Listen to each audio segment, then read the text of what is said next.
Tensión arterial, presión arterial. Me permiten encontrar información del sistema periférico arterial. No son sinónimos. Son magnitudes similares, pero de fuerzas opuestas. La tensión arterial es la resistencia que ejercen las paredes de los lechos vasculares. Se mide con el tensiómetro. La presión arterial es la fuerza que ejerce la sangre sobre las paredes de las arterias y se mide con un estudio especial. Por eso, cuando la gente dice medirse la presión arterial, en realidad lo que está midiendo con un tensiómetro es la tensión arterial. La presión arterial depende de dos componentes, un componente cardíaco y un componente vascular. El componente cardíaco es el del funcionamiento del ventrículo izquierdo y el componente vascular de la circulación periférica. Por ejemplo, los lípidos en sangre hacen el flujo más lento. Por eso aumenta la presión arterial. La presión arterial depende del volumen minuto por la resistencia periférica.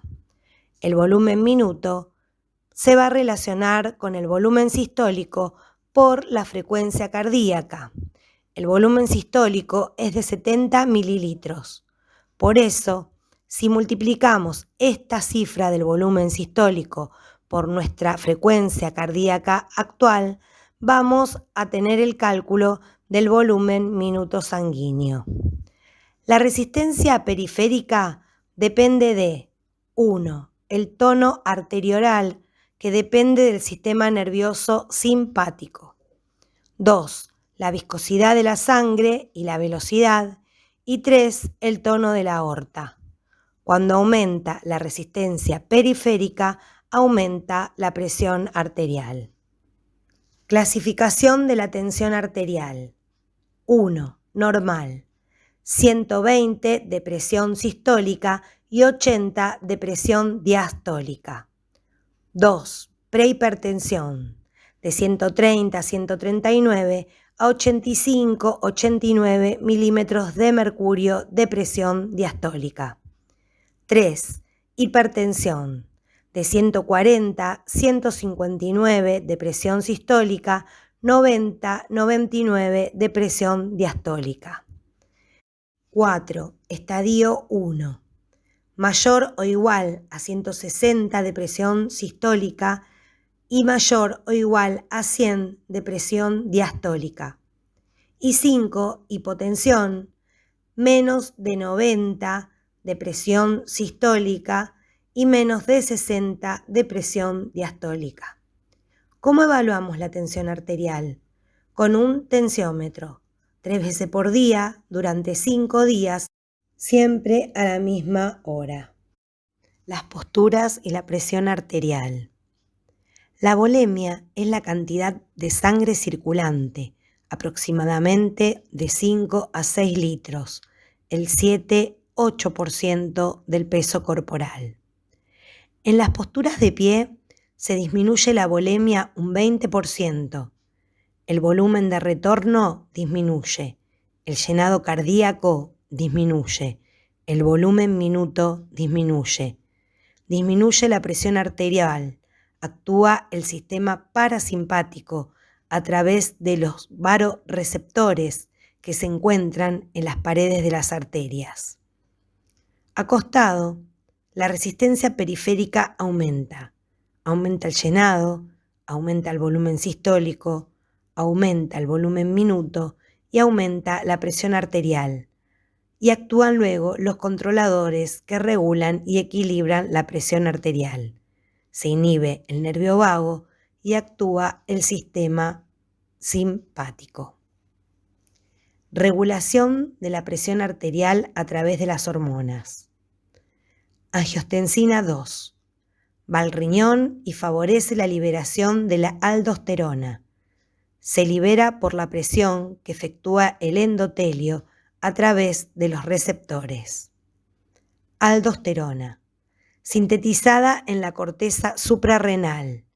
Es vasoconstrictora, de los vasos renales, retiene sodio, aumenta la volemia, aumenta el volumen sistólico, aumenta el volumen minuto y aumenta la presión arterial.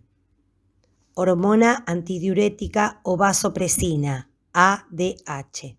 Se sintetiza en el hipotálamo y en la hipófisis posterior, neurohipófisis. Favorece la retención de agua luego que se hayan filtrado los desechos de la sangre a través del riñón. Aumenta cuando la osmolaridad es alta y disminuye cuando la osmolaridad es baja. Aumenta la concentración de agua en el riñón, incrementa la volemia, incrementa el volumen minuto, incrementa la presión arterial. La osmolaridad es la concentración de solutos en un fluido. ¿Qué son los solutos? Son la cantidad de sustancias no disolventes de una molécula y que se combinan con una sustancia disolvente, por ejemplo, sodio y agua. Mecanismo de vasodilatación, vasoconstricción. Vasoconstricción. Disminución del diámetro de un vaso sanguíneo. El músculo liso de las arterias se contrae. Esto aumenta la resistencia periférica, la presión arterial y disminuye la volemia.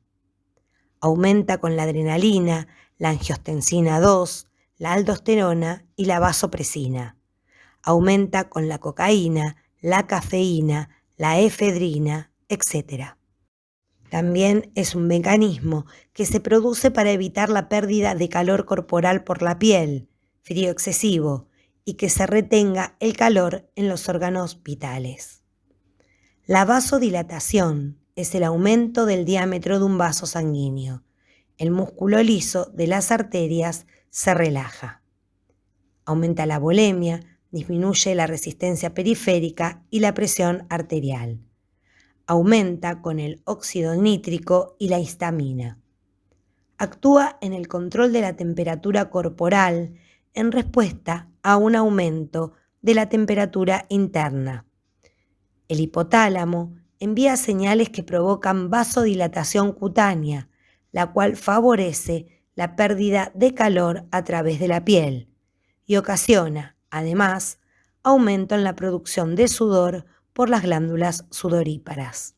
Esto es un proceso regulado por el sistema nervioso autónomo.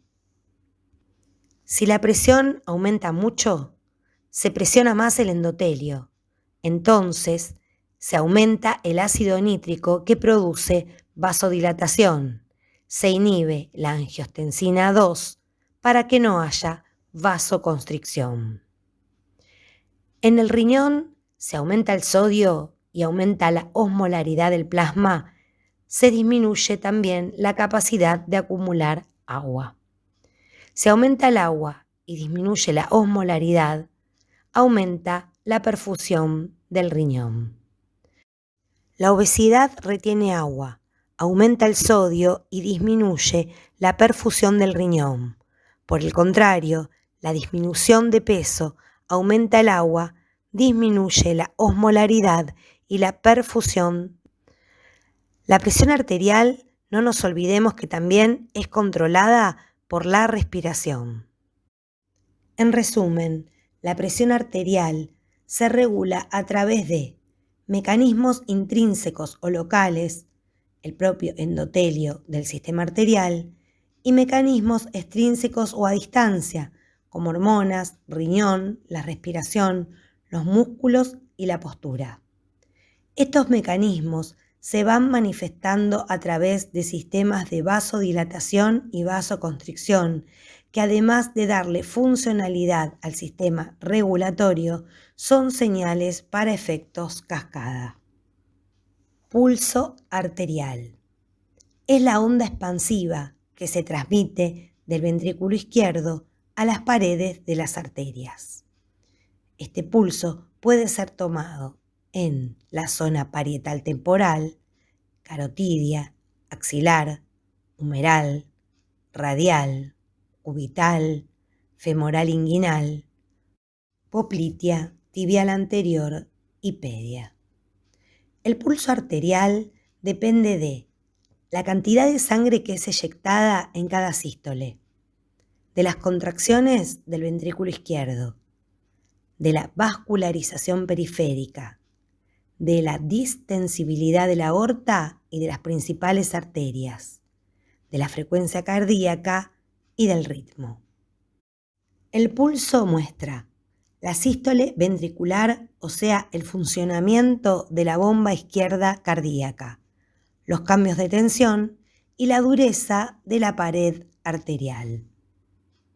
El pulso tiene una frecuencia, que es el número de latidos del corazón por minuto, un ritmo en el cual la pausa entre cada ciclo tiene que ser el mismo, la amplitud de cada latido que tiene que ser el mismo, una forma regular, una igualdad en cuanto al ritmo y la amplitud, y una tensión que me muestra la fragilidad o dureza de las arterias.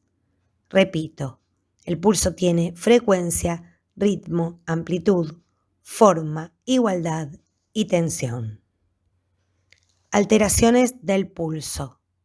Cuando el pulso se acelera, se llama taquifigmia y es aumentado por la actividad física, el estrés, por aumento de taquicardia sinusal, por un foco ectópico, que es que se inicia un pulso en un lugar donde no tiene que estar, mayor a 150 latidos por minuto, y por taquicardia ventricular.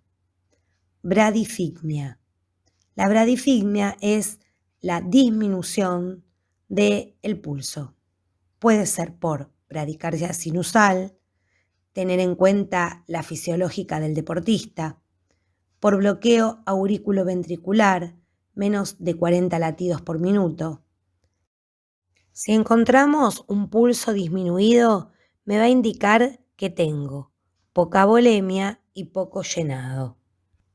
Alteraciones en la amplitud del pulso, muy amplias o magnus, por insuficiencia aórtica moderada, hipertiroidismo, esclerosis vascular aórtica, anemias crónicas, fiebres. Amplias o magnus, por insuficiencia aórtica grave, fístulas auriculoventriculares. Pequeñas o parvus, por hipotensión arterial, derrames pericárdicos, insuficiencia cardíaca, taquicardia paroxística. Muy pequeñas o tardus, estenosis aórtica grave. El pulso venoso. El pulso venoso es una onda de volumen. No se palpa, pero se ve en la yugular cuando se está acostado. Si me pongo de pie o sentado, desaparece. Me da información sobre la participación de la aurícula derecha en la dinámica del ciclo cardíaco. Se ve en forma tangencial a 45 grados. No confundir con el carotidio. Muchas gracias por escuchar este audio y los espero en la próxima entrega.